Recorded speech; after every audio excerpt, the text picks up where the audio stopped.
Friends, 449 days of war. A latest newly obtained published document says Washington doesn't check militia it arms to destroy nations around the world for human rights abuses. Under secret programs, US commandos pay, equip, train, dispatch these militia on missions with a license to do whatever terror they desire, like Taliban. This helps United States to topple over sovereign nations globally to maintain its hegemony. The latest examples are Peru and Ukraine through Maidan Revolution.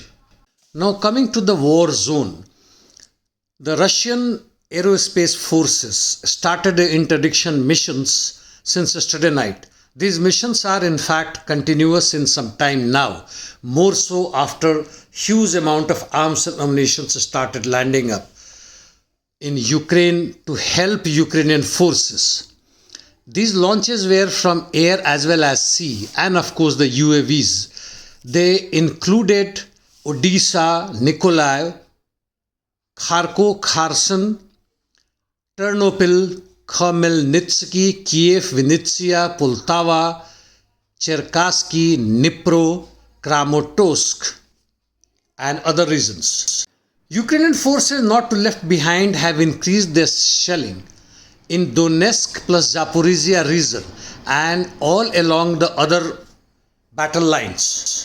In east, coming to Bakhmut now, ISW quoting Russian sources claim that PMC completed capture of Ukrainian fortified area in western Bakhmut, and Ukrainian reinforcements on flanks continues, and their movement towards flanks though slowed down as per ISW, but nonetheless it is continuing, especially towards the southern side.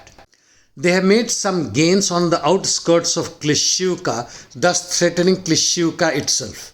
Russian forces have again, of course including the PMC, cut off road to Chasiv Yar, and huge shelling continues on Chasiv Yar as well as Konstantinovka, so that the Ukrainian reinforcements do not reach for the flanks of Bakhmut.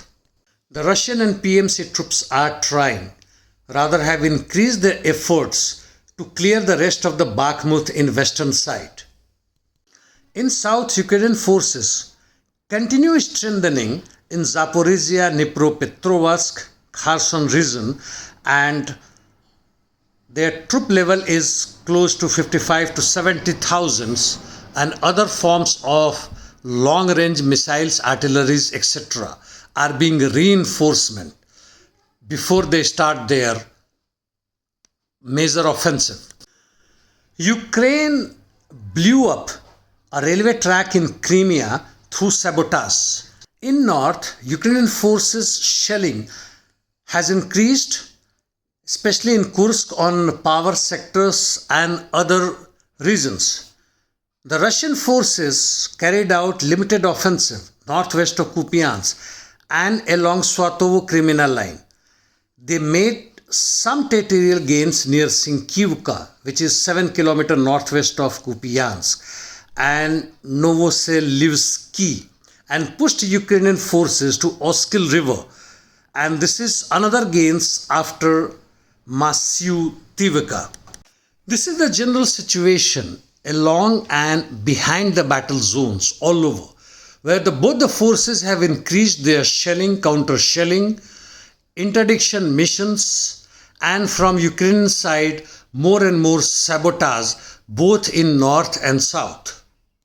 While we all await the spring counter-offensive or spring major offensive from the Ukrainian side, we also know that same time they have carried out limited offensive, almost 50 km long on Bakhmut front, and increased their interdiction missions, and probably this is part of their major offensive, while Russians have increased their interdiction mission deeper inside and with accuracy, which is not very surprising though.